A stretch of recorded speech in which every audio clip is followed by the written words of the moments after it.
நீங்கள் ஒரு கட்சியில் சேர்றதுன்னா ஒன்று சப்போஸ் விஜய் முன்னால் சேர்றதுன்னா கூட அவங்க தேடி வந்து சேர்றதுல ஒரு நியாயம் இருக்குது. புஷி ஆனந்த் முன்னால் சேர்றதுக்கு அங்கேருந்து மகாபலிபுரத்துலேருந்து முந்தின நாள் கூட்டிகிட்டு வந்து ராத்திரி சோறை போட்டு காலையில் உட்கார வச்சு அவங்க இவர் பேச எழுந்த உடனே அவங்க பாட்டுக்கு எடுத்து போயிட்டாங்க. அவங்க கட்சிக்காரங்களாக இருந்தால் அந்த மாதிரி இருப்பாங்களா? நான் வந்து கட்சி அமைப்பு ரீதியாக அதிமுகவை எந்த பலகீனமும் அவங்க படுத்தலை. அவங்க யாரையோ கூட்டிகிட்டு வந்தாங்க, அவங்க தமிழ்நாடு முழுக்க கூட்டிகிட்டு வந்தாங்க, ஏதோ ஒரு கணக்கு காட்டினாங்க. அது விஜய் ஏமாத்துறதுக்கு விஜயபாஸ்கர் செஞ்சுருக்கலாம், விஜயபாஸ்கரை திருப்திப்படுத்துறதுக்கு அவங்க அதை நடத்தியிருக்கலாம். இன்றைக்கி யார் போனாலும் அவங்க தேர்தலுக்கு முன்னால் போயிருந்து எடப்பாடி பழனிசாமி தலைமையில் நாங்கள் முதலமைச்சர் ஆகிறது அவர் வந்து தகுதியானவர் இல்லை, அதனால் நாங்கள் ஏற்றுக்க மாட்டோம், அதனால் நாங்கள் வெளியே போகிறோம், அவருடைய தலைமையில் ஆட்சி அமைஞ்சாலும் அது மக்களுக்கு பலன் தராதுன்னு போயிருந்தாங்கன்னா அவங்கள வந்து நம்ம குறை சொல்ல போகிறதில்ல. இவங்களுக்கும் பெரும்பான்மை தரலை, திமுக கூட்டணிக்கும் பெரும்பான்மை தரலை, அதிமுக கூட்டணிக்கும் பெரும்பான்மை தரலை. அப்போது ஏதாவது ரெண்டு கூட்டணி சேர்ந்தால் தான் ஆட்சி அமைக்க முடியுன்ற நிலைமை தானே. அப்போது ஒருத்தர் களத்திலேருந்து விலகிட்ட பிறகு மீதி 2 பேருக்கு தானே போட்டி வரும். அதனால் அவசரப்பட வேண்டாம், என்ன போக்கு நடக்குது அப்படின்னு பார்த்தாங்க. அது வரைக்கும் இவங்களுக்கு வந்து ஒரு உறுதிப்பாட்டுக்காக எடப்பாடி பழனிசாமியை முதலமைச்சராக நாங்கள் முடிவெடுத்து அமமுக உறுப்பினரும் சேர்த்து 48 பேர் எடப்பாடி பழனிசாமிக்கு ஆதரவாக இருக்கிறாங்கன்றதை நாங்கள் முதல்ல எங்களை ஒரு சரியான ஒரு பாதைக்கு கொண்டு வரணும். நாங்கள் எங்களுடைய உறுதிப்பாட்டை வெளிப்படுத்தணும். சார், இப்போ லீமராஜ் அவர்கள் புதிதாக கட்சியில் வந்தாங்க, இவங்க வந்து உறுதியை அப்படி வெற்றி பெறுவாங்கன்னு முன்னாடியே வந்து எடப்பாடி பழனிசாமி இல்லைம்மா, அதுதான் சிலதான் நான் வெளியே சொல்ல முடியாது.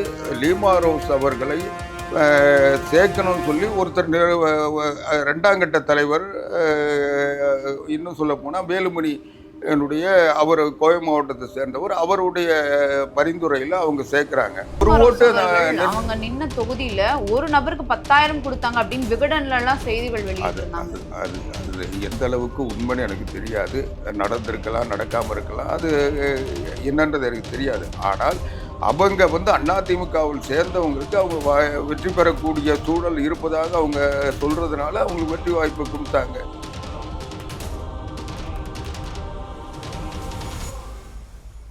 ஃபோர்த் எஸ்டேட் தமிழ் நேயர்களுக்கு வணக்கம். இன்றைய நேர்காணலில் நம்மோடு இணைந்திருக்கிறார் அதிமுகவை சேர்ந்த திரு ஆவடிக்குமார் அவர்கள். வணக்கம். வணக்கம்.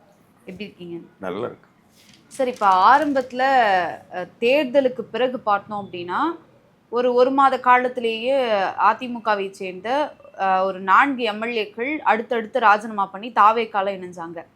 இப்போ வந்து 2 விஜயபாஸ்கர்கள் தன்னுடைய எம்எல்ஏ பதவியை ராஜினாமா செஞ்சுட்டு தாவேக்கால இணைஞ்சிருக்காங்க. கிட்டத்தட்ட தன்னுடைய தொகுதியில் இருக்கக்கூடிய நிர்வாகிகள் 10,000 பேரை வந்து அதிமுகல இருந்து வெளியேற்றி இப்போ தாவேக்கால இணைத்திருக்கிறாரு அப்படின்னு நம்ம செய்திகள் வழியாக பார்க்க முடியுது. இப்போ விஜய் அவர்கள் முதலமைச்சரான பிறகு திமுகவுக்கு அடுத்து அதிமுக இருந்த இடத்த விஜய் அவர்கள் வந்து கைப்பற்றிருக்கிறாரு, அதிமுகவை தான் இப்போ தாவேக்காவா பார்க்குறாங்க அப்படின்ற விமர்சனங்கள் வருது. அதிமுக கூடாரம் காலி ஆயிட்டு இருக்கேன்னு தொடர்ச்சியாக செய்தி பார்த்துட்டு இருக்கோம். நீங்கள் எப்படி பார்க்குறீங்க? இல்லை, நீங்கள் 10,000 நிர்வாகிகள்னு சொன்னீங்க.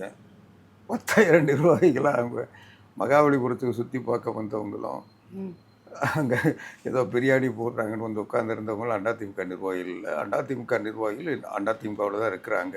அவங்க வந்து ஒரு பொறுப்புள்ள நிர்வாகிகளாக இருந்தால் அவங்க பேர் அவங்க அறிவிச்சிருப்பாங்கல்ல. யாரையாவது 10,000 பேர் யார் சார்? இப்போ 10,000 பேர் யாருமா?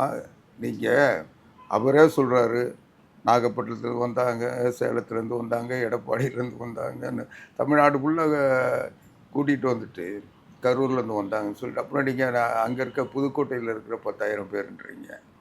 அதனால் அவங்க ஏதோ ஒரு படம் காட்ட வந்தாங்க. நீங்கள் புதுக்கோட்டையிலேருந்து அவங்க வந்து எங்கே கட்சியில் சேர்ந்தாங்க? மகாபலிபுரத்தில் தானே. நீங்கள் ஒரு கட்சியில் சேர்றதுன்னா ஒன்று சப்போஸ் விஜய் முன்னால் சேர்றதுன்னா கூட அவங்க தேடி வந்து சேர்றதுல ஒரு நியாயம் இருக்குது. புஷி ஆனந்த் முன்னால் சேர்றதுக்கு அங்கேருந்து மகாபலிபுரத்துலேருந்து முந்தின நாள் கூட்டிகிட்டு வந்து ராத்திரி சோறை போட்டு காலையில் உட்கார வச்சு அவங்க இவர் பேச எழுந்த உடனே அவங்க பாட்டுக்கு எழுந்து போயிட்டாங்க. அவங்க கட்சிக்காரங்களாக இருந்தால் அந்த மாதிரி இருப்பாங்களா? ரெண்டாவது, ஒரு கட்சியினுடைய தலைவர், சரி விஜய் ஒரு முதலமைச்சர், ரெண்டாவது ஒரு கட்சியினுடைய தலைவர், ஒரு சிறந்த சினிமா நடிகர், அதனால் அவருக்கு வந்து பல வேலைகள் இருக்கும், அதனால் அவர் புதுக்கோட்டைக்கு வர முடியாது. புஷி ஆனந்த் நான் புதுக்கோட்டை ஒருத்தருக்கு போகிறதுக்கு பதிலாக ஆர்டிஓ ஆஃபீஸில் சொல்லி 300 பஸ்ஸை எடுத்து அவங்க எல்லாரையும் கூட்டிகிட்டு வந்து சோறை போட்டு பிரியாணி போட்டு நான் வச்சு கூட்டம் சேர்த்தேன்னு சொன்னால் அது கட்சி உணர்வோடு சேர்ந்தவங்களா இல்லை இவங்க வந்து கட்சிக்காக சேர்றவங்கள வரவேற்று அவங்கள கூட்டிகிட்டு வந்தாங்களா? எதுவும் இல்லை, சும்மா. சரி, அவங்க வந்து கட்சிக்காரங்க இல்ல, கட்சிக்காரங்க இல்லைன்னு சொல்லலாமா? நான் வந்து கட்சி அமைப்பு ரீதியாக அதிமுகவை எந்த பலகீனமும் அவங்க படுத்தலை. அவங்க யாரையோ கூட்டிகிட்டு வந்தாங்க, அவங்க தமிழ்நாடு முழுக்கிறது கூட்டிகிட்டு வந்தாங்க, ஏதோ ஒரு கணக்கு காட்டினாங்க. அது விஜய் ஏமாத்துறதுக்கு விஜயபாஸ்கர் செஞ்சுருக்கலாம், விஜயபாஸ்கரை திருப்திப்படுத்துறதுக்கு அவங்க அதை நடத்தியிருக்கலாம். அதனால் அது வந்து ஒரு பொதுக்கூட்டம் நடந்த மாதிரி தான் நடந்தது. சரி, இது தாக்கத்தை ஏற்படுத்தலை அப்படின்னாலும், ஆனால் அதிமுகவின் 2ஆம் கட்ட தலைவர்கள் எல்லாருமே அடுத்தடுத்து அதிமுக இருந்து விலகி தாவேக்கால இறங்கினார். இப்ப வைகை செல்வன் அவர்கள் விலகி இருக்கிறாரு, தாவேக்கால. சரி, வைகை செல்வன் வந்து அதிமுகவுக்கு என்ன அவருடைய என்ன அதிமுகவை பற்றி ஏதாவது வரலாறு எழுதியிருக்காரா, இல்லை அதிமுக தலைவர்களை பற்றி எழுதியிருக்காரா? அவர் ஏதோ ஒரு பொழப்பு நடத்திட்டு இருந்தார், பதிப்பகம் நடத்திட்டு இருந்தார். அதுக்கு அதிமுகவோட அமைச்சராக இருந்ததை பயன்படுத்தி அவர் தன்னை வளர்த்துக்கிறதுக்கும் தன்னுடைய எழுத்தாற்றலை அவர் பயன்படுத்துறதுக்கும், அதுவும் அவரை பார்த்தீங்கன்னா ஒரு சுய சிந்தனை இல்லாதவர். எதையாவது ஒன்று காப்பி அடித்து எதையாவது அவர் பேரை போட்டு, ஏன்னா வைகை செல்வனை பற்றி எனக்கு நல்லா தெரியும். ஒரு காலத்தில் அவர் கூடவே இருந்தவன். அதிமுகவில் எல்லா காலங்கள்லேயும் அவருடைய திறமை என்ன, அவருடைய பல தலைப்புகள் நான் எழுதி கொடுத்ததாக தான் இருக்கும். அதனால் அவர் வந்து யாருன்றது எங்களுக்கு தான் தெரியும். அதனால அவர் வந்து அதிமுகலேருந்து விலகுறவங்க இல்லாமல் நீங்கள் அவர் என்ன சொல்கிறாரு, எனக்கு ஒரு வாய்ப்பு என்ன மரியாதை இல்லைன்றாரு. மரியாதை இல்லைன்னா சாதாரண ஒரு பாலகுமரனாக இருந்த எங்கேயோ ஒரு இதுவில் இருந்து அதுக்கப்புறம் வந்து ஸ்கூலில் ஆசிரியராக இருந்து இவர் வேலை பார்த்துக்கிட்டு சம்பளம் வாங்கிட்டு இருந்தவர், அவர் வந்து அதிமுக கொடிச்சு அதிமுக தூக்கி நிறுத்தினா அதிமுக என்ன செஞ்சார்? இவர் வந்து ஒரு யோகியமான மனிதராக இருந்தால் இவரை வந்து அருப்புக்கோட்டை அவருக்கு சம்மந்தம் இல்லாது, அவங்க மாமியார் ஊர்.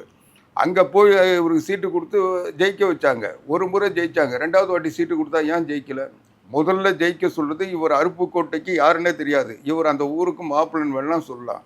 ஆனால் அந்த இடத்துல அதிமுக இவரை நிறுத்தி அங்கே இருக்க தொண்டர்கள்லாம் சேர்ந்து KKS ராமச்சந்திரனுக்கு எதிராக இவரை வந்து மிகப்பெரிய சக்தியாக இருந்த அவரை எதிர்த்து இவர் அடிக்க வச்சு வெற்றி பெற வச்சாங்க. அது கட்சி தொண்டர்கள் உழைப்பு. இவர் யாருன்னே தெரியாத ஒரு ஊரில், இவருடைய மாமியார் ஊரில் இவரை வந்து அறிமுகப்படுத்தி வெற்றி பெற வச்சோம். அதுக்கப்புறம் இவர் யாருன்னு தெரிஞ்சதுக்கு பிறகு அங்கே ஜெயிக்கவே முடியலையே. அதுக்கு பிறகு தொடர்ந்து 2 முறை தோத்தார். இப்போ 3வது முறை சீட்டு கேட்டார், கொடுக்கல.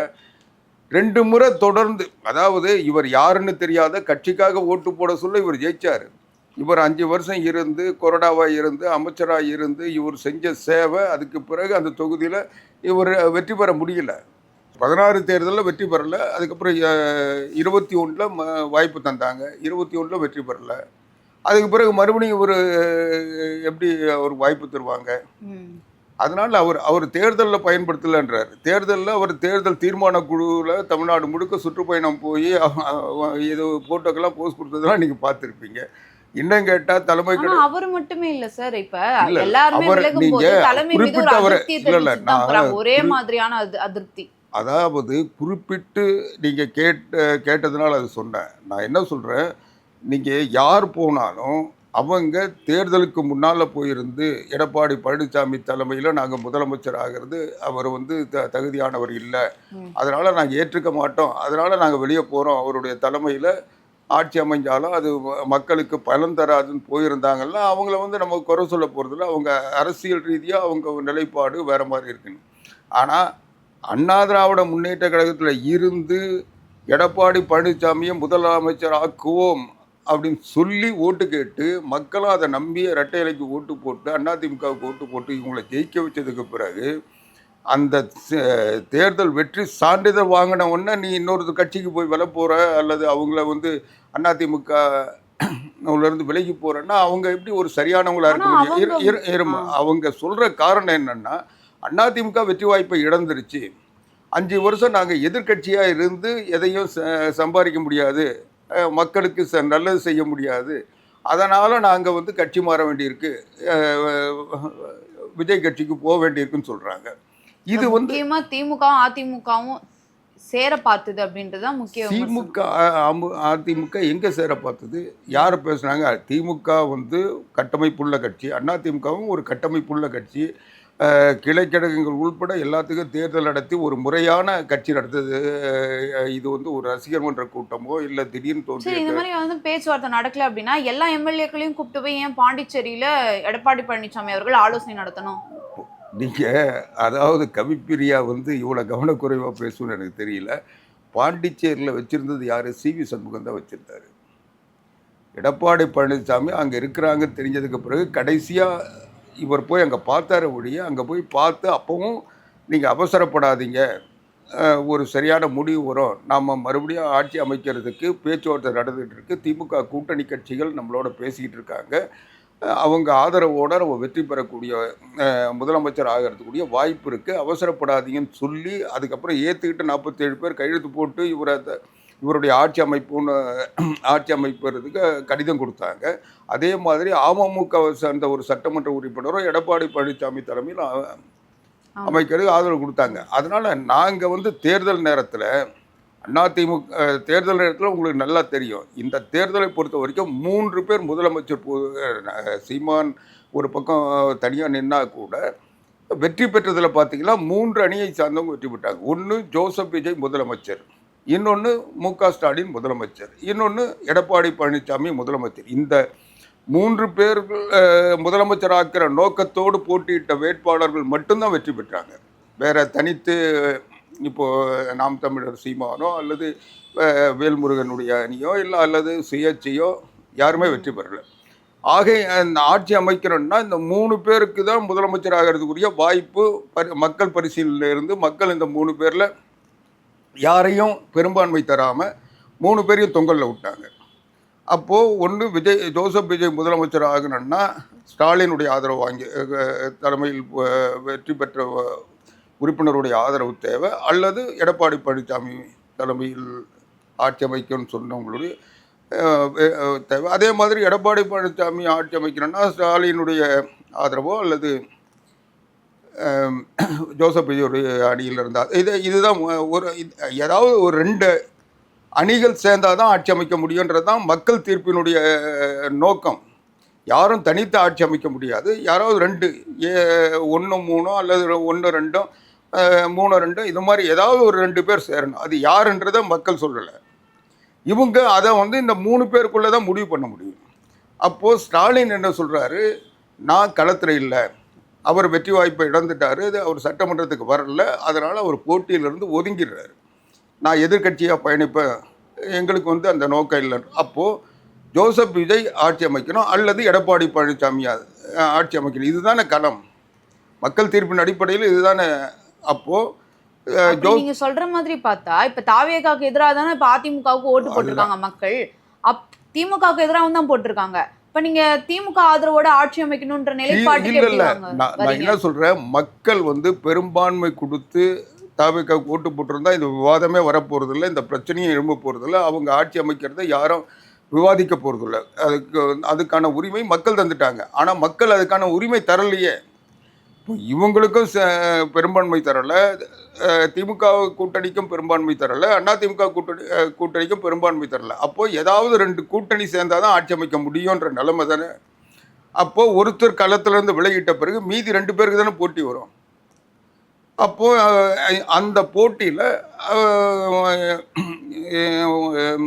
ஜோசப் விஜய்க்கு ஆதரவாக வேறு யாருமே இல்லைன்ற நிலைமை வர சொல்ல, திமுக கூட்டணி ஆதரிக்காதுன்னு வர சொல்ல, அப்போ அந்த அதிமுக தங்களுடைய கடமையை செய்யறதுக்கு அதுக்கான முயற்சியில் ஈடுபட்டு தானே தீரணும். ஒரு ஜனநாயக கடமையை வந்து அது 2-3 நாட்களுக்குள்ள அதுதான்மா, அந்த முயற்சி வந்து இவங்களால முடியாது அப்படின்னு சொல்ல வந்து ஒரு வெற்றின முயற்சி பண்ணவே நீங்க விடலையே சார். இல்லை, இதை கேளுமா, நீங்க ஒரு பக்கம் முயற்சி பண்ணிட்டு இருக்கீங்க. இல்லம்மா, நாங்க முயற்சி பண்ண வேண்டியது எங்க கடமைமா.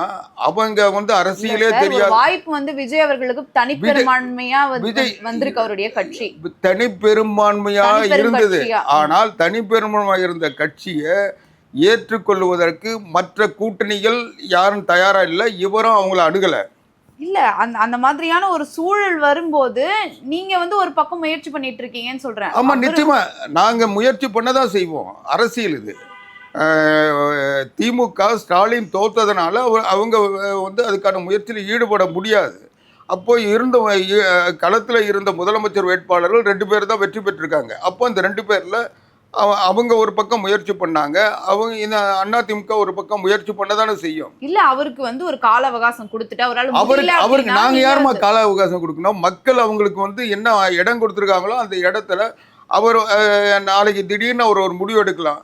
நான் வந்து எங்களுக்கு பெரும்பான்மை தரலை, நாங்கள் வந்து எதிர்கட்சியாக இருந்து எங்களுக்கு பலம் இல்லாத ஒரு ஆட்சி அமைச்சு நாங்கள் வந்து திமுக ஒரு தீய சக்தி, அதிமுக ஊழல் சக்தி, அந்த 2 சக்தியில் வெற்றி பெற்றவங்களை யாரும் எங்களுக்கு ஆதரிச்சு நாங்கள் ஆட்சி அமைக்க விரும்பலை அப்படின்னு ஒரு முடிவு எடுக்கலாம்ல. அதை எப்படி நீங்கள் கணிக்க முடியும்? நான் கணிக்க முடியும். அதனால் நாங்கள் அதுக்கான சூழல் இருக்கான்னு முயற்சி பண்ணோம்.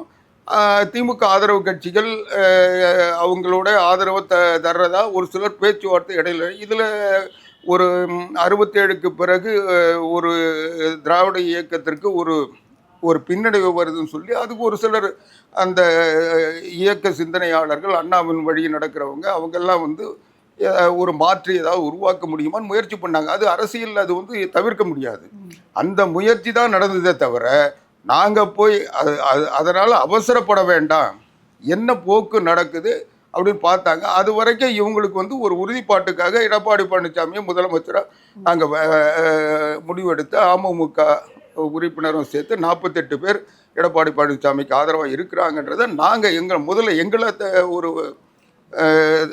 சரியான ஒரு பாதைக்கு கொண்டு வரணும், நாங்கள் எங்களுடைய உறுதிப்பாட்டை வெளிப்படுத்தணும். ஆனால் இதுக்கு இடையில் அவங்க தாவேக வந்து காங்கிரஸுடைய ஆதரவு கிடைச்சதுன்னு சொல்லிட்டு அவங்க போய் உரிமை கேட்டாங்க. டெய்லி போய் கவர்னர்கிட்ட 2 பேர் வந்துட்டாங்க, 3 பேர் வந்துட்டாங்கன்னு சொன்னாங்க. அப்போ கூட நாங்கள் ஒன்றும் இது பண்ணல. ஆனால் திடீர்னு அமமுக உறுப்பினர் இவர் மன்னார்குடி காமராஜை ஒரு நாள் ராத்திரி கடத்திட்டாங்கன்ட்டு இவர் தினகரன் சொல்கிறாரு. அவர் உடனடியாக ஆளுநர்கிட்ட போய் இது மாதிரி எங்கள் சட்டமன்ற உறுப்பினர், அதுக்கு என்ன காரணம்னா இவங்க ஜோசப் விஜய் ஒரு பட்டியல் கொடுக்குறாரு கவர்னர்கிட்ட. அந்த பட்டியலில் அமமுகவினுடைய சட்டமன்ற உறுப்பினர் பெயரை அதில் சேர்த்து கொடுக்குறாரு. அதே மாதிரி IUML உறுப்பினருடைய பெயரை 2 பேர் வெற்றி பெற்றாங்க, அதில் ஒருத்தர் பேரை சேர்த்து கொடுக்குறாரு. அப்போது இவர் ஜோசப் விஜய் அப்போவே வந்து ஒரு முறையற்ற பேரத்தை நடத்தி திருட்டுத்தனமாக கட்சிகளுக்கினுடைய தலைமைக்கு தெரியாமல் ஆட்களை தூக்க ஆரம்பிச்சிட்டாரு. அங்கே போய் கொடுத்த உடனே அது தெரிஞ்ச உடனே மரியாதைக்குரிய அமமுக பொதுச் செயலாளர் டிடிவி தினகரன் ஆளுநரை போய் பார்க்குறாரு. பார்த்து நாங்கள் வந்து எங்களுடைய வேட்பாளர் கடத்தப்பட்டிருக்கிறாரு சட்டமன்ற உறுப்பினர், அவர் வந்து கடிதம் வந்து எங்களுக்கு கொடுத்துருக்காரு, அந்த கடிதத்தை எடப்பாடி பழனிசாமி தலைமையை நாங்கள் ஏற்றுக்கிறோன்னு சொல்லி அவர் முதலமைச்சர் ஆகணும்னு கொடுத்துருக்காரு. அப்படி இருக்க சொல்ல அவர் எப்படி உங்களுக்கு கடிதம் கொடுத்துருப்பாரு? அந்த கடிதத்தை அது வந்து போலியானது அப்படின்றாரு. அதனால் அது அந்த பட்டியலில் இருக்கிறது தப்பு அப்படின்றாரு. அந்த நேரத்தில் முஸ்லீம் லீக்கினுடைய நிலைமை அதுதான் இருந்தது. அவங்களுக்கும் தெரியாமல் தான் அது அவங்க திமுகவோட பேசிட்டு சொல்லி கொடுத்தாங்க. அதான் அதுதான் அந்த மாதிரி செஞ்சது அவங்க தான். அதுக்கு பிறகு கொஞ்ச நேரம் பொறுத்து மறுபடியும் டிடிவி தினகரன் அவர்கள் கவர்னர்கிட்ட போய் அந்த மன்னார்குடி சட்டமன்ற உறுப்பினர் காமராஜை கூப்பிட்டு போய், நான் அந்த அவங்களுக்கு கடிதம் தரலை, அது போலி, நாங்கள் கொடுத்த கடிதம் அதிமுகவுக்கு பொதுச் செயலாளர் எடப்பாடி பழனிசாமி ஆட்சி அமைக்க தான் நாங்கள் கொடுத்தோம்னு சொல்லி அவர் ஒத்துக்கிட்டாரு. அதுக்கப்புறம் திருவல்லிக்கேணி காவல் நிலையத்தில் வந்து ஒரு புகாரம் கொடுத்தாச்சு. ஆனால் சார் இப்போது வெளியேறவங்க எல்லாம் வந்து என்ன சொல்கிறாங்கன்னா, எங்களுக்கு வந்து வாய்ப்பு கொடுக்கல, இன்னொன்று எங்களுக்கு வந்து அங்கே மதிப்பு இல்லை. அது வந்து நம்ம இப்போ எது கூட கம்பேர் பண்ணலாம் அப்படின்னா, இப்போ புதிதாக அதிமுகவுக்கு வந்தவர்கள்லாம் ஒன்று பதவி கொடுக்கணும், இல்லைனா வந்து சீட்டு கொடுக்கணும், இதுதான் வந்து விதி அப்படின்ற மாதிரி எடப்பாடி பழனிசாமி அவர்கள் சொன்னார். ஆனால் லீமா ரோஸ் அவர்கள் புதிதாக வந்திருக்கவங்க, அவங்களுக்கு வந்து இணை செயலாளர் அப்படின்னு ஒரு பதவியை கொடுக்குறாங்க, இந்த சட்டமன்ற தேர்தலில் வாய்ப்பும் கொடுக்குறாங்க. இதை வந்து பணம் படைத்தவர்களுக்காக எடப்பாடி பழனிசாமி அவர்கள் தளர்த்தி இருக்கிறார் இந்த விதியை. அது மட்டும் இல்லாமல் இப்போ சார் நீங்கள் சொல்லுங்கள். இல்லைம்மா, காளியம்மாலும் வந்தாங்க, அவங்களுக்கும் பதவி கொடுத்தாங்க, அவங்க பணம் கொடுத்தாங்கன்னு வாங்கணும்னு சொல்ல போறீங்களா? அதனால உங்க வசதிக்காக சொல்லணும். நாஞ்சில் சம்பத் நான் சொல்லிடுறேம்மா, நாஞ்சில் சம்பத் அதிமுகவில் சேர சொல்லியே சேர்த்த உடனே பதவி தானே கொடுத்தாங்க. அதிமுகவில் எப்பவுமே அவங்க தகுதிக்கு அடிப்படையில் சாதாரணமாக எங்கள் கட்சியினுடைய விதி 5 ஆண்டுகள் கட்சியில் பணியாற்றினா தான் அவங்களுக்கு பதவி தரும். காளியம்மாள் அவர்களுக்கு பதவி மட்டும் கொடுத்துருக்கீங்க, சீட்டு கொடுக்கல தானே? இருமா அதை சொல்கிறேன். 5 ஆண்டுகள் உறுப்பினராக இருந்தால் தான் பதவி தரணும், பதவிக்கு வரணுன்றது இருக்குது. ஆனால் பொதுச் செயலாளர் விரும்பினா யாரை வேணால் பதவி தரலான்றது பொதுச் செயலாளருக்குரிய அதிகாரம். அந்த அடிப்படையில் தான் புரட்சித் தலைவி அம்மா காலத்துலேயும் செஞ்சாங்க, இப்போவும் செஞ்சிட்ருக்காங்க. அது இல்லை, நான் சொல்ல வந்தது நீங்கள் புதுசாக வந்தவங்களுக்கு பதவி கொடுத்தாங்கன்றது இல்லை. இப்போது வெற்றி வாய்ப்புள்ளவங்களுக்கு தராங்க. இப்போ எத்தனையோ கட்சிகளில் பார்த்தீங்கன்னா வேற ஒரு கட்சியிலேருந்து கட்சி மாறி வந்தவங்களுக்கு இப்போ பன்னீர்செல்வம் இந்த திமுகவில் வேட்பாளராக நிறுத்தப்பட்டிருக்கிறார். இல்ல சார், இப்ப லீமராஜ் அவர்கள் புதிதாக கட்சியில வந்தாங்க, இவங்க வந்து உறுதியா அப்படி வெற்றி பெறுவாங்கன்னு முன்னாடியே வந்து எடப்பாடி பழனிசாமி. இல்லம்மா, அதுதான் சிலதான் நான் வெளியே சொல்ல முடியாது. லீமராஜ் அவர்களை சேர்க்கணும்னு சொல்லி ஒருத்தர் 2ஆம் கட்ட தலைவர், இன்னும் சொல்ல போனால் வேலுமணி என்னுடைய அவர் கோவை மாவட்டத்தை சேர்ந்தவர், அவருடைய பரிந்துரையில் அவங்க சேர்க்குறாங்க. சேர்த்து இது பண்ணுறாங்க. அவங்களுக்கு வெற்றி வாய்ப்பு இருக்குன்றதுக்கு அவங்க சில காரணங்கள் சொல்கிறாங்க. அந்த காரணம் ஏற்புடையதாக இருக்குன்னு கொடுக்குறாங்க. அதனால் தேர்தலில் வெற்றிக்கு என்ன காரணமோ அதை நோக்கி தான் பயணிக்கணும். இதையெல்லாம் வெற்றி வாய்ப்புன்றது அந்த பணமாக இருக்குமோ அப்படின்ற ஒரு கேள்வி. ஒரு சில இடங்களில் பணமும் நிர்ணயம் பண்ணதில்லை. ஒரு சில இடத்துல, எத்தனையோ இடத்துல எனக்கு தெரிஞ்சு வேட்பாளர் கடைசி நேரத்தில் பணம் இல்லாமல் வாய்ப்பு இழந்த காலங்கள்லாம் உண்டு. தேர்தலில் வந்து ஒரு ஓட்டு அவங்க நின்ன தொகுதியில் ஒரு நபருக்கு 10,000 கொடுத்தாங்க அப்படின்னு விகடன்ல எல்லாம் செய்திகள் வெளியிட்டிருந்தாங்க. அது எந்த அளவுக்கு உண்மைன்னு எனக்கு தெரியாது. நடந்திருக்கலாம், நடக்காமல் இருக்கலாம், அது என்னன்றது எனக்கு தெரியாது. ஆனால் அவங்க வந்து அதிமுகவில் சேர்ந்தவங்களுக்கு அவங்க வெற்றி பெறக்கூடிய சூழல் இருப்பதாக அவங்க சொல்றதுனால அவங்களுக்கு வெற்றி வாய்ப்பை கொடுத்தாங்க. அதை வச்சு பார்க்கும்போது சார், இப்ப எளிய தொண்டனா இருக்கக்கூடியவர் வந்து அதிமுகவுல சேரும்போது தலைவராகலாம் அப்படின்ற அந்த கோட்பாடை எப்படி உண்மைன்னு எடுத்துக்க முடியும்? பணம் படைத்தவர்கள் தான் அப்ப வந்து சர்வை பண்ண முடியும். நீங்க அப்படி பார்த்தா எடப்பாடி பழனிசாமி பெரிய பணக்காரன்றதுனால அதிமுகவில் சட்டமன்ற உறுப்பினர் ஆனாரா? இல்ல, அவரு வந்து ஒரு வேட்பாளருக்கு வாய்ப்பு கொடுக்கும்போது நம்ம வந்து அதை யோசிக்க முடியுது இல்ல. இன்னைக்கு எத்தனையோ வேட்பாளர் சாதாரணமா அந்த கட்சி குறைச்சவங்களுக்கு யாருக்குமே கொடுக்கலன்னு சொல்ல வரீங்களா? இன்னைக்கு அந்தந்த மாவட்டத்தில் யாரை பரிந்துரை பண்றாங்களோ அதன் அடிப்படையில் அந்த மாவட்ட பொறுப்பாளர்கள் எதை பரிந்துரை பண்ணுறாங்களோ அதில் எது சரியோ அதை கொடுத்தாங்க. இன்றைக்கி பொதுச் செயலாளர் பொறுத்த வரைக்கும் இவரே போய் எல்லா இடங்களையும் வேட்பாளர் நிறுத்தலை. அந்தந்த மண்டலத்தை கண்காணித்த பொறுப்பாளர்கள், அந்த மாவட்ட செயலாளர்கள் அவங்களுடைய பரிந்துரை அடிப்படையில் தான் தரப்பட்டது. அதனால் இப்போ நீங்கள் இந்த கொஞ்ச நேரத்துக்கு முன்னே கேட்ட கேள்விக்கு இதுதான் பதில். அவங்க 2ஆம் கட்ட தலைவர்கள் ஏன் இன்னைக்கு வெளியேறாங்கன்னா, 2ஆம் கட்ட தலைவர்கள் சொன்னதை அத்தனையும் பொதுச் செயலாளர் எடப்பாடி பழனிசாமி கேட்டு இந்த தேர்தலில் வேட்பாளர்கள் நிறுத்தினால தான் இன்னைக்கு அவங்க ஒவ்வொரு மாவட்டத்திலையும் அவங்க மட்டும் ஜெயித்தாங்க, மற்றவர்கள் யாரும் ஜெயிக்கலை. அதுக்கான பொறுப்பை அவங்க ஏற்கலை. அவங்க தொடர்ந்து அந்த மாவட்டத்தை என்கிட்ட கொடுத்துருன்றாங்க. இவங்க 10 வருஷமாக அந்த மாவட்டத்தில் தொடர் தோல்விகளை சந்திச்சிட்டு கட்சி. அதில் வந்து இவங்க அந்த என்ன அதுக்கு மாற்றம் செய்யவும் விரும்பலை. போன தேர்தலில் தோத்தாங்க. இன்னும் சொல்ல போனால் கோயம்புத்தூர் மாவட்டத்தில் போன தேர்தலில் எல்லா தொகுதியும் ஜெயிச்சது. இந்த முறை வேலுமணியை தவிர எல்லாரும் தோற்று போகிறாங்க. அப்போது அந்த மாவட்டத்தில் கட்சி அமைப்புல கோளாறுன்றதை நாங்கள் ஒரு பொதுச் செயலாளர் உணர சொல்ல. இல்லை சார், இப்போ வந்து அவங்க மன்னிப்பு கடிதம்லாம் கொடுத்துட்டு வந்து சேர்ந்துட்டாங்க. அதிர்ஷ்டநிலை இருந்தாலும் இல்லை, மன்னிப்பு கடிதம் வேற. மன்னிப்பு கடிதம் வந்து இதுக்கு கொடுக்கல. மன்னிப்பு கடிதம் எதுக்கு கொடுத்தாங்கன்னா, அவங்க கட்சியினுடைய கட்டுப்பாட்டை மீறி, கொறடா உத்தரவை மீறி விஜய் அரசுக்கு ஆதரித்து ஓட்டு போட்டு அந்த ஆட்சியை காப்பாற்றி விட்டாங்க. அந்த காப்பாற்றி விட்டதுனால இவங்க தகுதி நீக்கம் இவங்க மேலே வந்து குற்றச்சாட்டுக்கு ஆளாகி கட்சியிலிருந்து எடுத்த நடவடிக்கையினால் அவங்க தகுதி இழப்புக்கு ஆளாயிடுவாங்க அப்படின்ற நிலைமை வந்தது. கட்சி மாறல் தடை சட்டத்துப்படி அவங்க பதவி இழப்புக்கு உள்ளாகிற சூழ்நிலை வந்ததுனால அவங்க தகுதியை, அந்த சட்டமன்ற உறுப்பினர் பதவியை காப்பாற்றிக்கணும்னா அதிமுகவில் மன்னிப்பு கேட்டு மறுபடியும் சேர்ந்து பொதுச் செயலாளர் இருந்த குற்றச்சாட்டிலிருந்து அவங்கள விடுவிக்காத வரைக்கும் அல்லது அது திரும்ப பெறாத வரைக்கும் அவங்க தொடர முடியாதுன்ற ஒரு நிலைமை. அதனால் பதவியை காப்பாற்றிக்கிறதுக்காக அவங்க வாங்கினாங்க.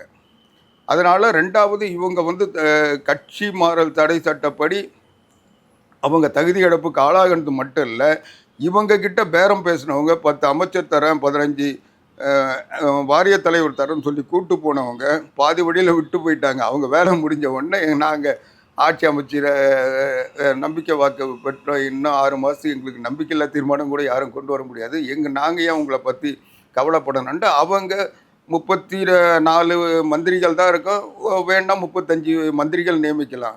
இவங்க 35 மந்திரியும் கொஞ்சம் கூட யாரும் நுழைஞ்சிடாத அளவுக்கு அவங்க ஃபில்லப் பண்ணிட்டு போயிட்டாங்க. அதுக்கப்புறம் அங்கே இடம் இல்லைன்னு இவங்களுக்கு தெரிஞ்சதுக்கு பிறகு இடமும் இல்லை, எம்எல்ஏ பதவியும் போயிடும். அவங்களுக்கு என்னென்னா இவங்க 25 பேர் எம்எல்ஏ இல்லைன்னா 234 199 ஆயிடும். அதனால் அவங்க பெரும்பான்மை 106 107 இருந்தாவே போதும். அதனால் அது பெரிய மெஜாரிட்டி நடிச்சிக்கிட்டு இவங்க தொலைஞ்சா போதும்னு அவங்களுக்கு கொண்டு போய் நடுத்தூரில் விட்டு நீ ரிசைன் பண்ணிட்டு போன்றாங்க.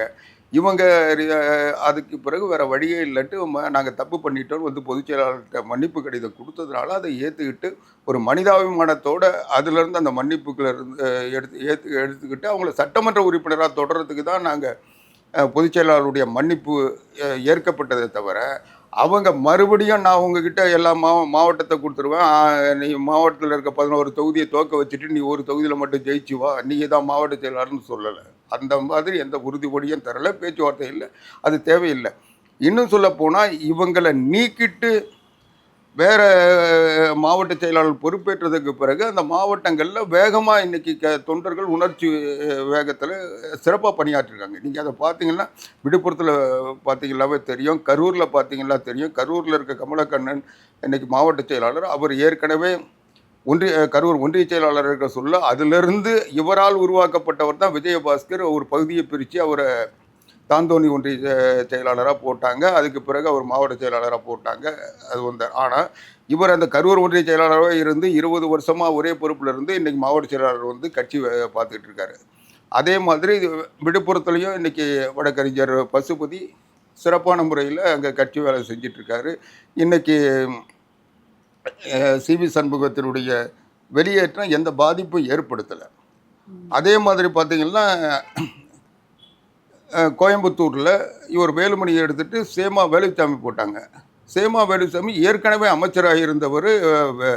இவர் சட்டமன்ற உறுப்பினராக இருக்க காலத்துலேயே அவர் வந்து அமைச்சராக இருந்தார், மேயராக இருந்தார், கோவை மேயராக. அதுக்கு பிறகு அவருக்கு வாய்ப்பு இல்லைனாலும் இந்த கட்சியில் ஏதோ எந்த பொறுப்பு கொடுத்தாலும் அந்த பொறுப்பை எடுத்து பணியாற்றினார். இன்றைக்கி மாவட்ட செயலாளர் கொடுத்தவொன்னே அவர் வேலை செய்கிறார். அதனால் யாருமே ஒன்றும் புதுசாக வரல, எல்லாமே கட்சியில் இருந்தவங்க. அவங்க கட்சியினுடைய தலைமைக்கு கட்டுப்பட்டு எந்த பொறுப்பு கொடுக்குறாங்களோ அந்த பொறுப்பை எங்களுக்கு போதும்னு சொல்லி உணர்வோட கட்சியில் தொடர்ச்சியாக இருந்து வந்தாங்க. அதனால் அவங்களுக்கு அந்த வாய்ப்பு தந்தாங்க. ஆனால் சார், இப்போது மாவட்ட ரீதியாக எடப்பாடி பழனிசாமி அவர்கள் பயணம் மேற்கொண்டுட்டு இருக்காரு. அதிமுகவினுடைய தோல்விக்கு என்ன காரணம் அப்படின்னு சொல்லிட்டு அங்கே இருக்கக்கூடிய நிர்வாகிகள்லாம் அதிமுக தோல்விக்கு என்ன காரணம்னு இல்லை, தோல்விக்கு என்ன காரணன்றது எல்லாருக்கும் தெரியும். அதாவது என்னன்னா, அந்தந்த அண்ணா திராவிட முன்னேற்ற கழகத்தினுடைய பொதுச்செயலாளர் புரட்சி தமிழர் எடப்பாடியார் போல தமிழ்நாடு முழுவதும் சுற்றுப்பயணம் செஞ்சு ஓராண்டு காலமாக மக்களை சந்தித்து மக்களுடைய உணர்வுகளை உள்வாங்கி பிரச்சாரம் பண்ண தலைவர் தமிழ்நாட்டில் யாரும் இல்லை. அதுக்கு அடுத்து எடுத்தீங்கன்னா இவர் நாம் தமிழர் சீமான் சொல்லலாம். இவங்க 2 பேரை தவிர அரசியல் பயணம் செஞ்சவங்க யாருமே கிடையாது. தோல்விக்கான காரணம் என்ன? அதுதான் இப்படிப்பட்ட நிலையில் இந்த மாவட்டங்களில் எல்லாமே ஓரளவுக்கு சேலம் மாவட்டத்தில் 11 தொகுதியில் 7 தொகுதி அதிமுக வெற்றி பெறுது. இவர் எடப்பாடி தொகுதியில் 98,000க்கு மேலே வாக்குகள் பெற்று வெற்றி பெறுறாரு. அந்த மாதிரி இவர் தமிழ்நாடு முழுக்க சுற்றுப்பயணம் செஞ்சால் கூட தன்னுடைய மாவட்டத்தில் தன்னுடைய பணிகளை முழுமையாக செஞ்சுருக்காரு.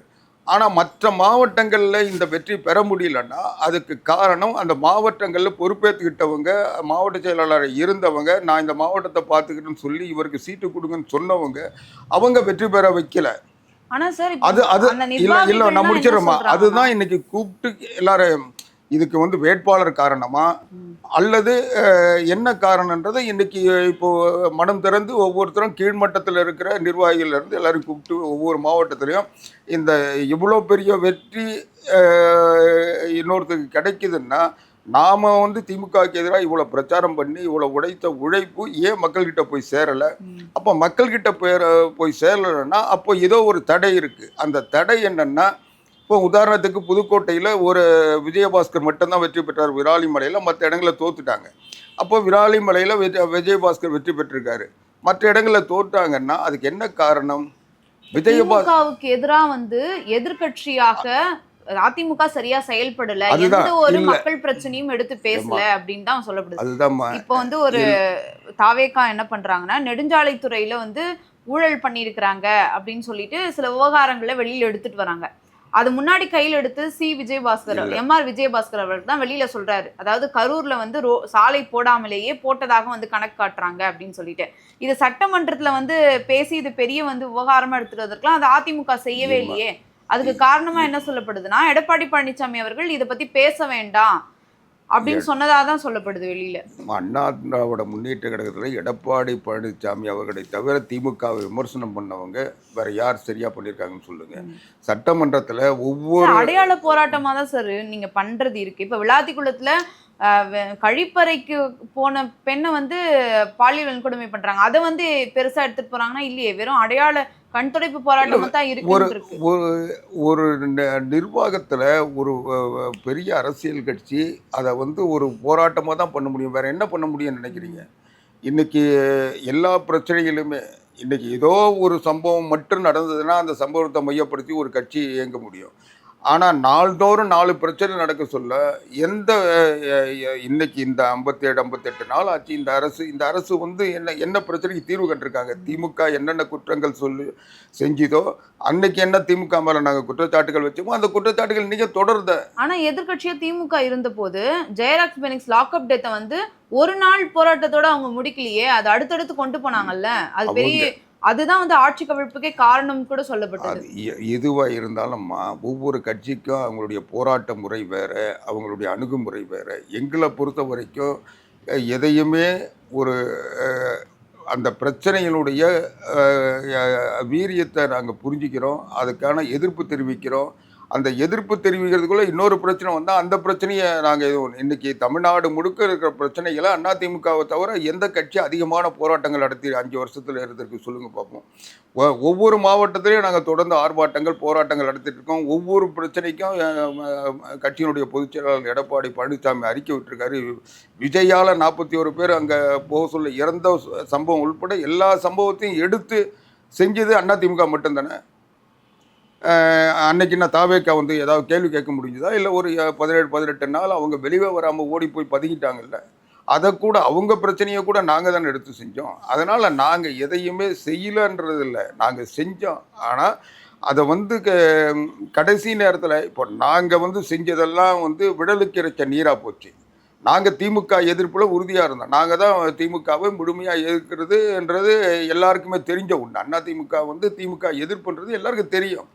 ஆனால் இதை வந்து என்னன்னா திமுக வந்து அதிமுகவை தான் எதிர்த்துது.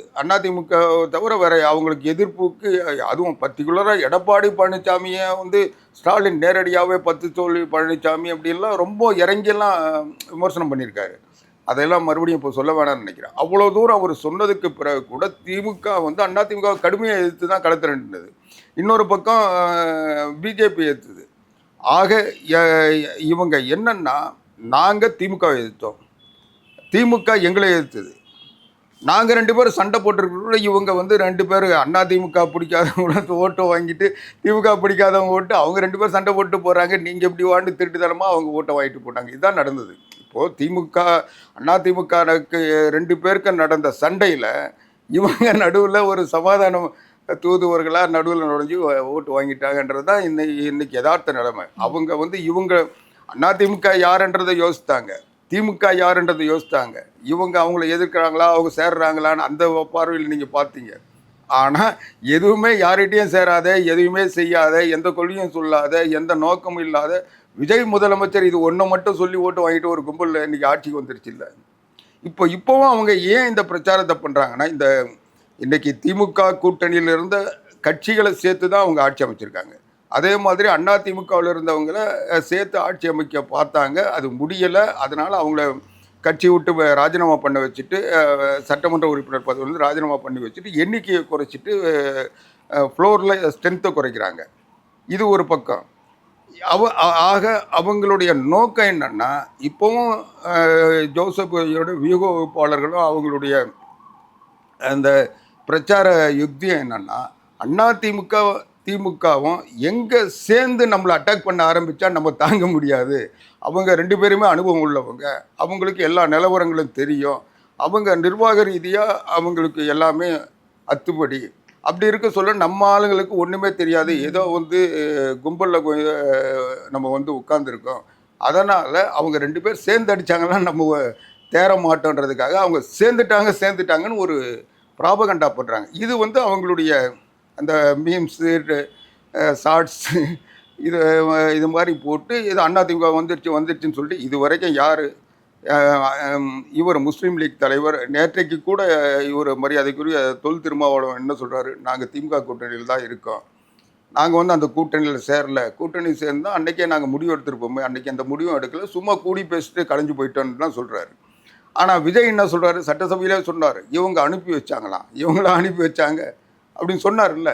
அப்போ திருமாவளவன் நேற்று சொல்கிறது என்ன, அவங்க தான் அவங்கக்கிட்ட சொல்லிட்டு தான் போகணும், அந்த கூட்டணியில் தான் இருக்குன்னு சொல்கிறாரு. அதனுடைய பொருள் என்ன? அப்போ விஜய் சட்டசபையில் சொன்னது பொய் தானே? இல்லை, அவங்க என்ன சொல்கிறாங்கன்னா, திமுக தான் நாங்கள் சொல்லி தான் அந்த கூட்டணி கட்சிகள் வந்த மாதிரி திமுக தலைமை சொல்லுது. ஆனால் இங்கே வந்து இடதுசாரிகள் என்ன சொல்கிறாங்க, நாங்கள் ஒரு இண்டிபெண்டன்ட் பார்ட்டி, நாங்கள் எப்படி திமுக கிட்ட கேட்டுட்டு வர முடியும், எங்களோட முடிவுன்னு சொல்கிறாங்க. விசிகாவும் அதுதான் சொல்லுச்சு. ஆனால் அவர் என்ன சொல்கிறாருன்னா, எந்த கூட்டணியில் இருக்கோன்றதை முடிவு எடுக்கலன்றது தான் சொன்னார். திமுக கூட்டணியிலிருந்து நாங்கள் வெளியேறலன்னு சொன்னாரா இல்லையா? ஆமாம். அப்போ திமுக கூட்டணியிலிருந்து வெளியேறாதவர் இந்த கூட்டணியில் எப்படி சேர்ந்தாருன்னு பொருளாகும்?